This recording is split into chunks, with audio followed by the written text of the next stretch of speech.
Bonjour, voilà, vous entrez par la porte dans un ensemble de modules qui vont vous permettre de vous former ou de compléter à vous former dans le domaine des troubles du spectre de l'autisme. Bon, vous voyez quelques premières questions qui sont affichées sur le diaporama. Que faudrait-il savoir? Et puis surtout, comment s'y prendre ensuite à partir des informations qui vous seront distribuées successivement. J'en profite pour faire une petite remarque. Vous voyez sur cette première diaporama, j'ai mis les sigles de l'AHS et de l'ANESM, c'est-à-dire les deux organismes qui ont donné la possibilité d'accéder à des recommandations nationales de bonnes pratiques professionnelles. Donc cet ensemble de modules est conforme en tout cas aux préconisations qui sont faites dans ces recommandations nationales déployées notamment par la Haute Autorité de Santé. Alors, je suis Patrick Chambre, je suis professeur des universités, plus précisément, je suis professeur de psychologie cognitive à l'université de Clermont-Ferrand. Et j'ai la responsabilité de l'organisation, du déploiement de l'ensemble de ces modules qui constituent la plateforme PUFATSA. Sur la diapositive, vous avez l'intitulé exact et complet. PUFATSA pour plateforme universitaire de formation à distance au spectre de l'autisme. Alors, je vais revenir sur les finalités des différents modules. Il s'agit ici pour l'instant d'une présentation générale de la plateforme et vous retrouverez successivement évidemment un certain nombre d'objectifs qui sont propres à chacun des modules que vous allez pouvoir suivre en fonction de vos besoins de formation professionnelle. J'ai remis ici en plus grand, je rappelle donc, un ensemble d'informations conformes avec les préconisations développées par l'AHS et l'ANESM, la Haute Autorité de Santé. Alors, un point extrêmement important, c'est que les informations dont vous allez disposer dans tous ces modules ne sont pas des solutions à des problèmes précis. L'objectif n'est pas de vous donner des solutions clés en main, mais de vous donner des informations qui vous permettront vous-même de fabriquer des solutions. Vous savez bien que dans le cadre de l'autisme, toutes les personnes, j'allais dire tous les enfants, mais c'est vrai également des adolescents, des adultes et des personnes vieillissantes, il y a des spécificités qui nous conduisent à fabriquer des solutions au cas par cas, en fonction des particularités de la personne, en fonction de la situation dans laquelle vous vous trouvez, en fonction bien évidemment de vos propres connaissances sur l'autisme. Donc, premier objectif, construire de la connaissance pour demain que vous soyez en bonne position pour trouver des solutions à des problèmes qui se posent à vous. Je voudrais commencer par un petit rappel. Je disais que les informations qui vous sont données sont en phase avec les recommandations de bonnes pratiques nationales, mais elles s'appuient aussi sur les données de la recherche scientifique. Et je voudrais revenir sur quelques mots sur les principes de fonctionnement de cette recherche scientifique. Alors, sur la diapo que je viens de mettre à l'instant, vous voyez bien qu'il y a ce petit carré qui présente l'ensemble des connaissances scientifiques. J'ai mis des rouages parce que, de fait, l'objectif, c'est petit à petit de savoir comment fonctionnent différents phénomènes. Ce qui nous intéresse ici, c'est le fonctionnement de l'être humain. Mais dès lors où j'ai la connaissance de ces mécanismes, eh bien, je vais pouvoir avoir des actions, produire des actions diverses et en tout cas plus efficace que si je ne connais absolument rien. Alors la première phase que vous voyez apparaître sur ce petit schéma, c'est repérer des phénomènes réguliers dans notre environnement. Ça, c'est le principe même de la science. Il y a des régularités dans notre environnement.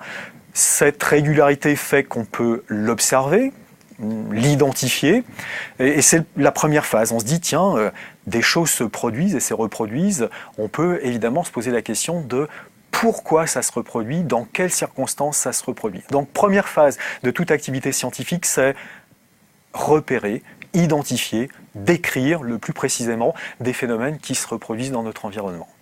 La deuxième phase, c'est trouver des explications. C'est-à-dire qu'on sait maintenant que les phénomènes se reproduisent, il devient intéressant, c'est l'objectif de la science, c'est d'essayer de savoir pourquoi ça se reproduit. C'est de savoir comment ça se reproduit, quels sont les processus qui, dans certaines circonstances, font que les choses se reproduisent. Je ne vais pas le faire, vous voyez, j'ai une télécommande, si à l'instant je la lâche, elle va tomber, si je la reprends, je la lâche, elle va tomber, etc. etc. Bon, vous savez qu'évidemment, on peut mettre derrière ce phénomène le principe de gravité universelle. Les corps s'attirent, la Terre est très grosse. Si je lâche ma télécommande, elle est attirée par la Terre et pas l'inverse. Enfin, les deux sont vrais, mais seule l'attirance de ma télécommande vers la Terre est visible. Donc, deuxième phase importante, c'est j'ai des phénomènes, mais je veux essayer de trouver les mécanismes, les principes, les processus qui conduisent d'une situation en particulier à produire un événement que j'ai identifié. Et la troisième phase, qui devient extrêmement importante quand on est dans le cadre d'une formation professionnelle, c'est à partir des connaissances des processus, c'est être capable de faire de la prédiction. Donc j'ai mis sur ce troisième élément de mon schéma, comprendre, prédire. Et troisième élément, l'objectif essentiel des différents modules que vous allez pouvoir suivre, c'est modifier la situation.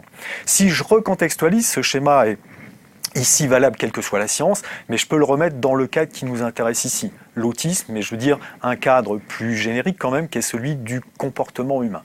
Donc je change mon diaporama en peu de choses, vous allez voir, j'ai rajouté ce qui était modifié en jaune.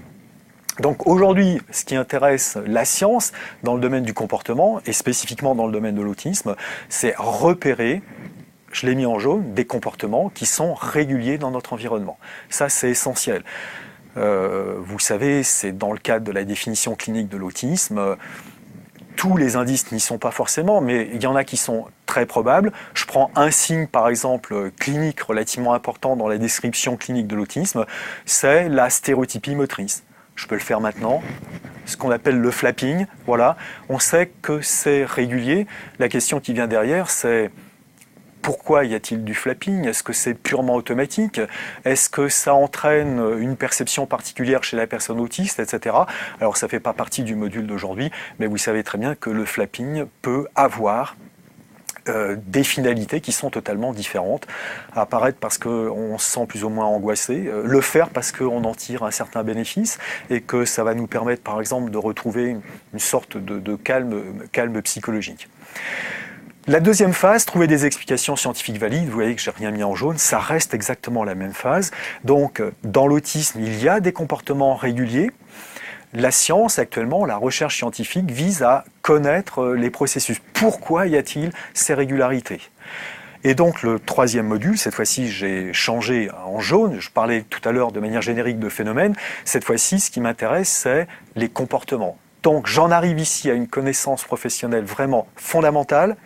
Si je suis capable de repérer ce qui est récurrent, je veux dire ce qui est un phénomène régulier au niveau des comportements, si j'en connais, pour la plupart en tout cas, les causes, les mécanismes, je deviens capable de comprendre ce qui se passe dans mon environnement professionnel, quand je suis en présence d'une personne avec un trouble du spectre de l'autisme par exemple, je deviens capable de prédire éventuellement ce qui va se produire. Je sais par exemple que si je mets une personne autiste qui a d'énormes problèmes d'intégration sensorielle, surtout dans le domaine sonore, si je le mets dans un environnement extrêmement bruyant, je sais qu'à terme, probablement, je vais générer une crise comportementale. Donc, je peux comprendre les situations, je peux anticiper, c'est-à-dire je peux prédire ce qui va se produire, c'est donc un atout formidable. Et puis enfin, le dernier atout, ce qui fait proprement ici la spécificité du professionnel, c'est que je peux modifier les comportements avec évidemment des objectifs différents. Dans modifier des comportements, on peut aller dans le sens de favoriser l'apparition des comportements qui nous intéressent, mais ça peut aussi aller vers la diminution, voire quand on est très efficace, la disparition des comportements qui peuvent nous poser problème. Donc, de manière générale, je vais essayer d'aller un petit peu plus loin, de manière générale, à partir de ces grands principes-là, on peut avoir des voies d'action qu'il s'agit d'exploiter pour améliorer la qualité de vie des personnes. Donc je repars de mon dernier élément du schéma précédent. Ce qui m'intéresse donc, puisque j'ai acquis de la connaissance, c'est je peux comprendre les comportements, je peux les prédire et je peux essayer de les modifier. Du moins, c'est ce qu'on attendra de moi si je suis en position d'acteur mobilisé pour aider à la construction, à l'amélioration en tout cas de la qualité de vie des personnes. Donc, le schéma ici résume à peu près ce que je viens de vous dire. J'ai cette connaissance-là. À partir de cette connaissance, je peux développer des comportements qui vont sans doute améliorer la qualité de la vie. Je sais enfiler mes chaussures, mais je ne sais pas encore nouer mes lacets. Eh bien, j'ai la possibilité, si je connais le principe d'apprentissage de cette capacité-là, je vais pouvoir aider la personne autiste à lasser ses chaussures, ce qui va lui donner de l'autonomie. Ça va améliorer sa qualité de vie et ça va aussi améliorer la qualité de vie de son entourage. Si vous êtes parent notamment, mais même si vous êtes professionnel, vous savez à quel point c'est quelque chose de très positif quand petit à petit les personnes deviennent capables de s'habiller seules, de se déplacer seules, de manger seules, de demander ce dont elles ont besoin, etc. Deuxième élément, là je viens de traiter de l'aspect positif, le deuxième élément c'est l'aspect négatif. J'ai des comportements qui sont problématiques, je peux en prendre un relativement provoquant d'une certaine manière, mais très fréquent quand on arrive à l'adolescence.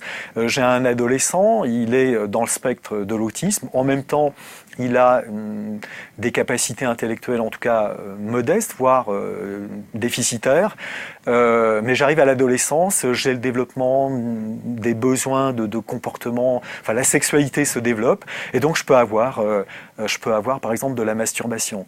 Il ne s'agit pas d'éliminer la masturbation, mais il s'agira sans doute de faire en sorte que ce comportement n'apparaisse pas dans des situations sociales. Ce serait dramatique pour tout le monde.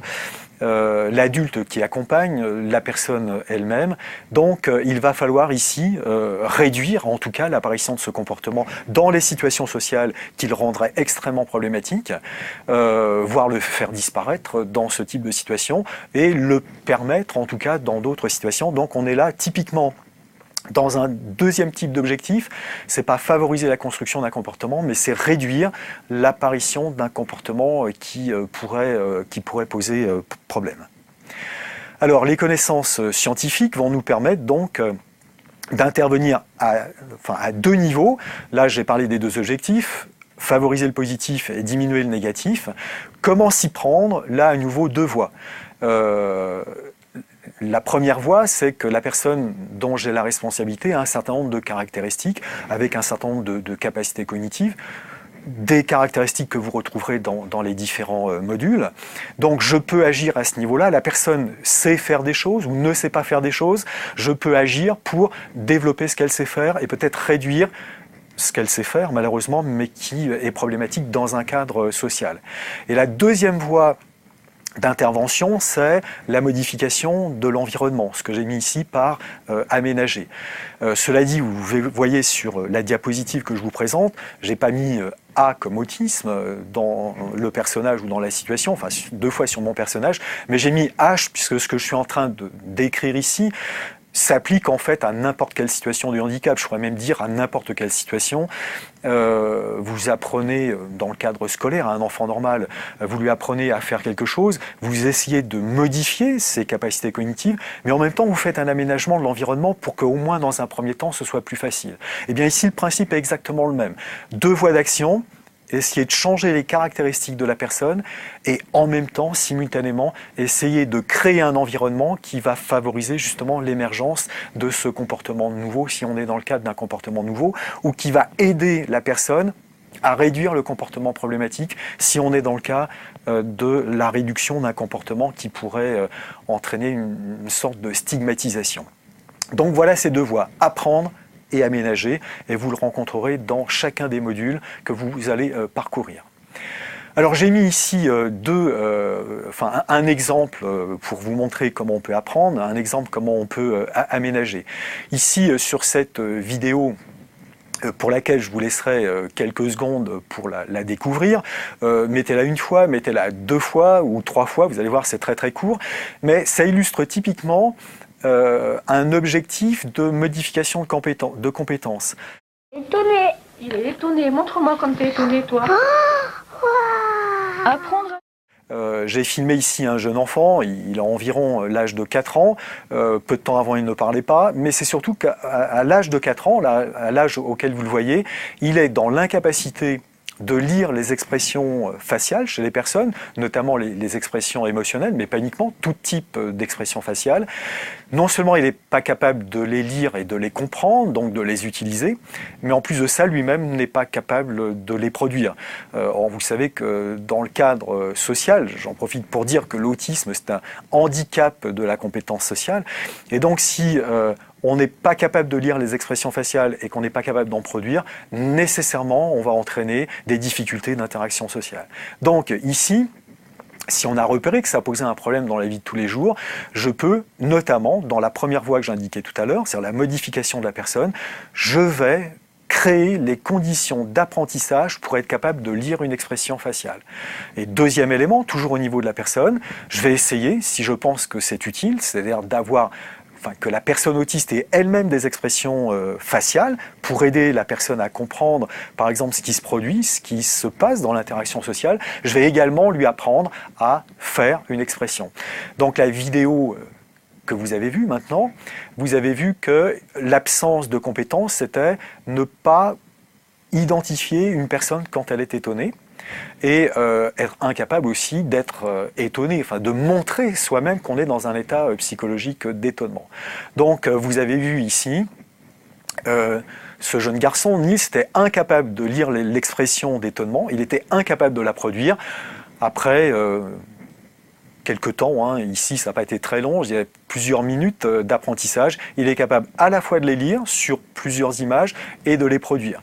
Évidemment, tout n'est pas aussi simple que ça, puisqu'il aura fallu plusieurs années à Nice pour être capable, par exemple, de produire l'indice d'étonnement lui-même dans les bonnes circonstances, ce qui pose évidemment le problème que vous retrouvez dans les différents modules, c'est le problème de la généralisation des compétences acquises, c'est surtout le problème du transfert, c'est-à-dire qu'on les apprend dans des situations d'apprentissage, enfin comme on le fait à l'école, on apprend à compter à l'école, mais ce qu'on espère c'est utiliser le comptage dans d'autres situations, dans toutes celles où c'est nécessaire. Ici c'est pareil, Niels a appris à produire l'étonnement ou à le lire, maintenant il reste à généraliser, transférer dans les situations où c'est vraiment utile. Et là je vous le disais à l'instant, ça a pris plusieurs années pour Niels pour utiliser vraiment cette nouvelle compétence. Dans le deuxième exemple, ici j'en ai pris un très simple, vous en trouverez des plus complexes dans les différents modules que vous suivrez. Ici, dans le cadre par exemple d'une des caractéristiques qu'on connaît bien à propos des personnes du spectre, c'est des troubles de l'intégration sensorielle.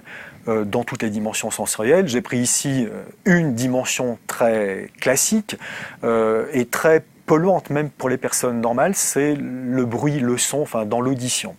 Donc vous avez pu aussi remarquer ce que vous retrouvez sur la diapo, quand on est agressé par un bruit, on se bouche les oreilles. Le problème c'est qu'on devient incapable d'avoir un autre comportement, ça coupe du reste du monde, donc on n'entend plus les consignes, etc., etc. Donc quand on se heurte à ce problème-là, eh bien, il va falloir trouver des situations. C'est difficile de changer le système sensoriel de la personne. En revanche, on peut faire des petites améliorations. Alors, j'ai mis deux solutions différentes. La première, qui est quand même plutôt centrée sur la personne. C'est ce qu'on appelle, vous verrez ça dans un autre module, en situation d'hyperacousie, c'est-à-dire que ce que les autres perçoivent à peine, je peux, moi, l'entendre, mais de manière très intensive, ce qui est perturbant, voire, dans certains cas, intolérable. Une solution en tout cas qui relève quand même de l'aménagement, c'est facile à mettre en œuvre, c'est le bouchon d'oreille. Le bouchon d'oreille ne coupe pas de l'extérieur, mais il réduit en tout cas l'intensité des bruits. Le problème, c'est que le bouchon d'oreille, lui, ne sélectionne pas, c'est-à-dire qu'il va diminuer le bruit qui est ennuyeux, mais en même temps, il va diminuer la consigne de l'éducateur, de l'enseignant ou du parent dans la situation en question. Donc forcément, c'est un morceau de solution, mais c'est sans doute pas la solution absolument parfaite. La deuxième solution que vous voyez apparaître maintenant à l'écran, c'est que je peux m'arranger pour changer l'environnement pour que lui-même devienne moins bruyant. Alors vous avez vu ici Laurel et Hardy indiquer par exemple aux autres qu'il faudrait être plus silencieux. Dans le module que vous aurez sur l'intégration sensorielle par exemple, on sait que certains certains univers sociaux, je pense aux cantines à l'école par exemple, sont tout à fait réputés pour avoir un niveau sonore énorme, extrêmement perturbant. Si simultanément vous avez comme objectif d'apprendre à une personne à manger seule, c'est sans doute pas l'environnement le plus souhaitable. Donc là aussi, il faut à chaque fois réfléchir, je mets quelque chose en place pour construire une nouvelle compétence, je dois réfléchir à l'environnement physique et social dans lequel je mets en place. Sinon, on risque d'échouer, voire pire que ça, au risque de construire une relation négative entre ce nouveau comportement et la personne elle-même. Et quand on devient effrayé par quelque chose de nouveau, c'est évidemment pas la meilleure façon de progresser. Alors, je reviens de manière plus écrite aux objectifs des différents modules et de cette plateforme de manière générale. J'ai mis ici renforcer votre expertise d'ingénieur. Alors, vous allez peut-être me dire, mais nous, on n'est pas ingénieurs. Alors, j'en ai profité pour le mettre en dessous. Vous êtes quand même des ingénieurs du comportement. C'est-à-dire que chaque fois qu'on a pour objectif d'essayer de résoudre un problème lié quand même au comportement d'une ou de plusieurs personnes, on est typiquement dans ce qu'on appelle une situation d'ingénierie, c'est-à-dire je prends connaissance d'un problème, je le décris, j'essaie de le comprendre et à partir de là, j'essaie de trouver une solution. Donc, je pense que votre expertise d'ingénieur est correcte. Considérez-vous comme étant, au moins à certains moments, en situation d'ingénieur du comportement. Donc, l'ensemble des informations que vous allez récolter devrait vous permettre d'avoir ce rôle-là. Alors, de quelle manière? J'ai mis ici, en tout cas, au moins deux éléments. Ça doit vous permettre d'analyser la situation et ensuite de mieux la comprendre. Vous savez qu'il n'y a rien de pire que de ne pas comprendre un phénomène, puisque dans ce cas-là, on ne peut pas agir dessus, ou de le comprendre, mais de manière incorrecte, puisque si on a une mauvaise compréhension d'un phénomène, à ce moment-là, on va fabriquer des solutions qui ne sont pas bonnes, voire parfois extrêmement nuisibles. Donc voilà, les éléments que vous allez construire devraient vous permettre, d'une part, d'analyser, c'est le premier terme que j'ai mis en gras, le deuxième terme, c'est comprendre les situations. À partir de ça, votre rôle d'ingénieur, alors j'ai mis ici élaborer des solutions, j'ai mis des guillemets. Pourquoi j'ai mis des guillemets? Parce que le problème, c'est pas forcément que quelque chose est cassé qu'il faut réparer. Le problème, c'est l'enfant autiste a fait beaucoup de progrès, deviendrait-il capable de se déplacer tout seul, par exemple, pour aller de l'école au restaurant scolaire? Je prends un univers que tout le monde connaît bien, qu'on a au moins vécu à un moment dans sa vie. Donc, c'est pas un problème en soi. La solution, c'est donner des outils à la personne pour se déplacer seule, c'est-à-dire se repérer dans l'espace, savoir quand je dois partir, si je vais à pied, enfin, etc., s'il faut prendre les transports en commun. Et puis, le deuxième élément dans la solution, c'est sans doute aménager l'environnement. Donc je peux éventuellement, si c'est dans les mêmes locaux, mais à un endroit, dans un autre immeuble par exemple, je peux tout simplement faire une sorte de bornage visuel, enfin mettre des indices visuels qui vont permettre à cette personne de construire ce nouveau comportement qui consisterait donc à se déplacer seul pour aller de la salle de classe à la cantine, au restaurant scolaire. Alors le dernier élément que je viens de mettre sur la diapo me semble tout à fait fondamental. Généralement, nous traitons les problèmes avec nos propres représentations, nos propres valeurs, nos propres intérêts, nos propres aspirations, etc. Mais tous ces éléments-là ne sont pas forcément partagés avec la personne elle-même. Donc c'est pour ça que j'ai mis, je lis, dans le respect des particularités et des aspirations de la personne que l'on veut aider. Aider à construire un petit peu plus de qualité de vie. Donc, et ça aussi, c'est dans les recommandations de bonnes pratiques professionnelles. On doit agir, mais toujours en partenariat avec la personne elle-même, du moins à chaque fois que c'est nécessaire. La personne a des aspirations, elle aime des choses, elle n'aime pas d'autres choses. Son handicap, c'est la compétence sociale. Et peut-être pour cette raison-là, elle n'a pas beaucoup d'interactions sociales. Mais c'est pas parce qu'elle n'en a pas beaucoup qu'il faut d'un seul coup décider qu'elle en aura énormément à tout instant de la journée. Si on faisait un sondage, on s'apercevrait que chacun d'entre nous a une aspiration différente en termes d'interaction sociale. Certains se sentent en tout cas perdus dès lors où ça fait une demi-heure qu'ils sont seuls. Et d'autres personnes, au contraire, après 1 heure ou 1 heure et demie dans un univers social très sollicitant, très bruyant, etc., ne se sentent plus à l'aise. Donc, faire tout ce que j'ai dit jusqu'à présent, c'est ce que vous pourrez faire à partir des informations qui sont dans les modules, mais gardez absolument en tête qu'on doit le faire dans le cadre du respect des caractéristiques de la personne et notamment de ce qu'elle aime, de ce qu'elle n'aime pas, de là où elle veut aller en termes de progrès. Alors, pour revenir peut-être à résumer un petit peu les choses maintenant, la résolution du problème se fait à partir d'une première étape. C'est le recueil, j'ai mis des données du problème. J'ai mis à nouveau le problème entre guillemets, je rappelle ce que je disais à l'instant, c'est parce que ce n'est pas forcément un problème. Je considère un problème comme étant la situation dont j'ai la responsabilité et dont je dois essayer de tendre vers une amélioration. Donc je recueille toutes les informations possibles pour connaître la situation le mieux possible. Vous avez vu que j'ai mis 2 items possibles, au moins ces 2-là en tout cas. L'information que vous allez récolter, soit vous l'aurez de manière directe, c'est-à-dire auprès de la personne elle-même.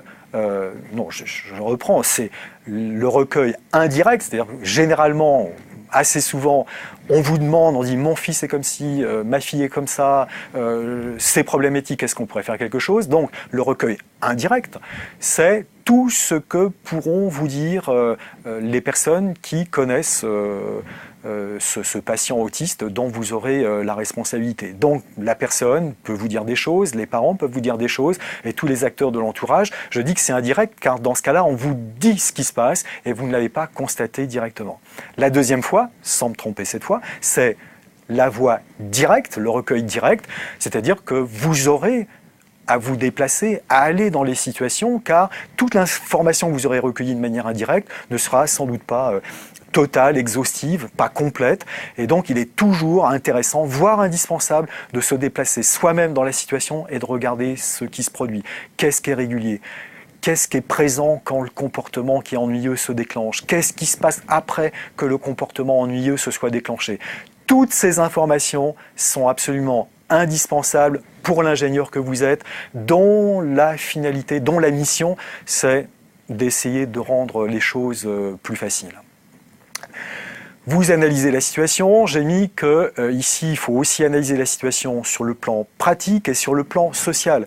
Vous savez que les comportements ne se produisent pas nécessairement de la même façon selon les personnes qui sont présentes, voire les comportements peuvent se produire en présence de certaines personnes et pas en présence d'autres personnes, etc. Donc soyez aussi attentifs dans l'examen de la situation qui vous est confiée aux aspects sociaux de la situation. Donc à partir de là, vous allez pouvoir définir des besoins pour accroître la qualité de vie. Quand je dis les besoins, c'est la modification des caractéristiques de la personne, c'est aussi des modifications des caractéristiques de l'environnement. J'insiste, l'environnement pratique et l'environnement social. À partir de là, vous pouvez commencer à vous fixer des objectifs, ce que j'ai mis ici, opérationnels. Alors opérationnel, qu'est-ce que ça veut dire? Ça veut dire que je décris précisément ce que l'on doit être capable de faire. On ne va pas dire bon, je devrais améliorer l'usage de mes chaussures. Non, je vais poser l'objectif en des termes, je dois être capable d'enfiler seul mes chaussures. Ou je dois être capable d'enfiler seul mes chaussures en moins de 2 minutes, etc., etc. C'est ça ce qu'on appelle le factuel. C'est-à-dire vous vous fixez des objectifs dont ensuite on peut constater le fait qu'il est réalisé ou il n'est pas réalisé. Donc absolument favoriser l'aspect factuel. J'ai remis les éléments que j'avais abordés un petit peu avant, des comportements à construire, à développer, des comportements à transformer parce qu'ils sont déjà en voie d'acquisition, mais le niveau que l'on souhaiterait atteindre n'est pas encore atteint, donc on va développer. Et puis, évidemment, on va essayer de réduire les comportements qui sont problématiques. Et la troisième voie, c'est modifier l'environnement physique et social, mais ça, je vous l'ai déjà dit. J'en arrive à la fin. J'espère en tout cas que cette description des de la plateforme. Je ne suis pas rentré dans les modules, mais je vous ai indiqué quels étaient les objectifs généraux de tous les modules auxquels vous pourrez être confrontés. Je résume vraiment, acquérir de la connaissance pour vous-même, analyser des situations et agir comme le ferait un ingénieur. On lui dit « Ah, mais cette pièce-là, elle doit tourner, mais pas translater. » Vous, on vous dira « La personne doit être capable de se déplacer, par exemple, pour acquérir un petit peu d'autonomie. » Qu'est-ce que vous pouvez mettre en place pour arriver à cet objectif? Donc, j'espère vous avoir convaincu que vous avez frappé à la bonne porte. Je l'ai anticipé, hein, j'ai mis ouf, se former au TSA, c'est bien là, et je m'y mets. Et pour le faire, eh bien, voilà, allez consulter l'ensemble des modules qu'offre la plateforme Pufadza. Et je rappelle aussi, pour finir, que tous les contenus de formation sont en adéquation avec ce qui est préconisé dans les recommandations nationales de la Haute Autorité de Santé. Voilà, je vous dis bon courage et c'est parti maintenant pour les formations spécifiques.